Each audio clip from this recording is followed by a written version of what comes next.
Welcome to Brainish English Stories. I have something to tell. When I came home from my grandmother's house, the stage driver dropped me at the door because I was in his care. I saw my little sister in my mother's arms. Right away, I felt hate for her grow inside me. I know this sounds wrong. In most homes, the baby is the light and joy. The baby is loved by everyone, from the smallest to the biggest, and the whole family is happy to love the baby. But remember, I was already 10 years old, and I had no one else to compete with for my parents' love. I was always the most important person to my father and mother. They gave me all their attention, and I was still treated like the baby of the family. So, it was hard for me to lose my special place as the baby so suddenly. When I went into the house, Nurse Sykes met me with a smile that felt like a slap. "Someone's got a broken nose, I think," she said with a mean laugh. No one had talked to me about the new baby before, and I think that was where the problem started. But I quickly understood what she meant, and I turned my head in anger, not saying anything. Nurse Sykes was probably not a bad person. She couldn't be, because everyone in the neighborhood wanted her when they were sick, but she was not careful with her words. I think my anger and pride made her laugh, so she kept teasing me. "Ho, ho, Miss Fancy. Doesn't want to see her baby sister, does she? Well, to be honest, I don't think anyone will miss you much. Papa and Mama love Miss Baby very much. She's something new, you know, and I think she'll be fine, even if you don't care." I would never let her see how sad and angry I felt inside. I ran away, not to my own room, which was next to my mother's, but to a faraway room, and there I stayed with my pain alone. Crying would have helped me feel better, but my pride stopped me. I didn't want anyone to see my red eyes and know how I felt. I said to myself, bitterly, I'd rather die. I had always cried every time I was sad on my mother's kind shoulder. After some time, I heard them calling me. "Annie, Annie, Annie. She came home half an hour ago. Where is she?" Then I knew I had to go down. I looked at myself in the mirror and saw a face with no tears, but a face changed by anger. I thought to myself, no one will notice how I look now. Then I went to my mother's room. "Come here, my darling," she said kindly. "Come and look at the baby."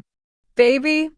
Couldn't she say something sweet to me after I had been away from home for 2 weeks without talking about the baby? I slowly moved toward her. "Baby is 12 days old," she said softly, seeing my angry face. "I didn't let anyone tell you because I thought it would be a nice surprise." A surprise, indeed. I repeated her words, but in a mean way that must have hurt her kind heart. "Isn't she sweet?" she asked, still trying to make me love her new baby. Mama showed me the baby's small, round, pink face and held her out to me. "I guess so." "I don't think I like babies," I said rudely. "But you love Mama, don't you? And you haven't even kissed me yet, my darling."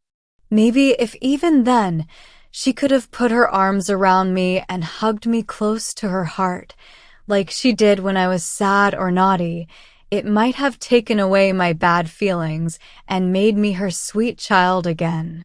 But she couldn't do that because the baby was in her lap. So I gave her a cold kiss and then I left. It feels hard for me to believe now, as a grown-up, that I kept hating my baby sister more and more. I almost think you won't believe it either. I wouldn't write this story if I didn't hope it could help someone else who might feel like I did, to look at her heart in time and remove the jealousy. Jealousy is like a bad plant that always gives you bitter fruit. From the very beginning, little Lilias, or Lily, as everyone called her, was a very beautiful child. As a baby, she cried very little and never out of anger. Only real pain made her cry or made her lips tremble. She never saw a sad face without trying to cheer it up in her baby way. I can remember so clearly the times my father came home, tired and worn out, and she would, without anyone telling her, do her little tricks to make him smile. She would clap her small hands, nod her golden head, and show her two tiny teeth doing everything she knew to make him happy. Lily was a weak, delicate child, and she didn't start walking as early as other children. But she began talking very early. She was not even 10 months old when she learned to call us all by our names. Strangely, my name was the first she said. Nan, Nan, Nan, she would call me, like a little bird, all day long. She really liked me in a certain way. I never took care of her unless I had to, and my mother, who was very sad about how I felt toward Lily, waited for my bad feelings to go away. She didn't often ask me to play with Lily or to give up anything for her. So, Lily wasn't used to me holding or playing with her. Maybe Lily thought I couldn't take care of her, but she was always very happy just to have me around. Maybe she somehow felt that I was closer to being a baby than the others, and that made her feel more connected to me. She always seemed happy and content just watching me do whatever I was doing. When I left the room, she would call after me with her small, sweet voice, Nan. Nan, Nan. She was 1.5 years old before she started walking. Even then, she was so small and delicate that she looked like a little fairy baby walking on tiny feet. Her yellow hair sparkled in the sunlight, and her big blue eyes looked like flowers. How could I not love her? But still, I didn't. I think I did love her a little, even back then, but I was so used to seeing her as someone who took away everything that used to be mine. I never admitted to myself that I felt any kindness toward her, not even in my own heart. Father and mother were so good to me, better than I deserved. They loved me more than I can explain. I now know how much love and sadness they felt for me while they waited for the bad feelings in my heart to go away. They believed it would happen one day.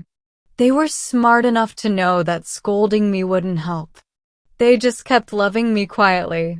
Even though they loved me and were always kind and patient with me, they were also very devoted to Lily, as you would expect. She was so delicate, so beautiful, and needed their care all the time. It wasn't surprising that they gave her so much attention. One day, when she was 2 years old and I was 12, I was sitting in a corner of the living room, putting a puzzle together. A lady came to visit my mother. She looked at Lily for a long time, but that wasn't unusual. Lily was so beautiful that people liked to watch her. Finally, as the lady got up to leave, she couldn't help but say, "Take good care of that little one, Mrs. Allen. She looks like a child the angels love." I saw my mother's eyes fill with tears as she answered, but I didn't hear what she said. Then she went to the door with her guest. Should I tell the sad and bitter truth? I understood, just like they did, that they thought our Lily was so weak that it would be hard to keep her alive in this cold world. For a moment, I felt a bad kind of happiness. When Lily was gone, I would be the only one my father and mother loved, just like before she came. They would love me again when they had no one else to love. I felt a guilty heat in my cheeks, and I quickly put my map back in the box and got up to leave the room. As I left, I heard Lily's small, sweet voice call out, "Nan, Nan, Nan." For the first time, I felt that I would miss her voice when it would never call me again through the years.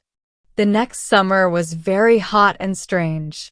In July, our Lily started to get weaker. She had so much care and love, but she was always like a flower from heaven that didn't belong in this rough world. She needed the healing wind that blows forever in heaven. She got so weak that she couldn't run anymore. She would lie all day in a little crib with rose curtains. My mother would sometimes hold her, and Lily's big blue eyes would follow us around, full of love. She looked at me the longest. Every time I left the room, I would hear her small, sweet voice calling after me. One day, the doctor sat by Lily's bed for half an hour, watching her with a serious face. Then he went to speak with my mother alone. When my mother came out, her eyes were red. I knew then, what I had guessed before, that the doctor told her we had to say goodbye to our little Lily.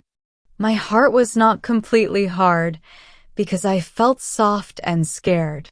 Lily was going to God, and I wondered if she would tell him that I hated her, my baby sister, whom he gave me. I went away to pray.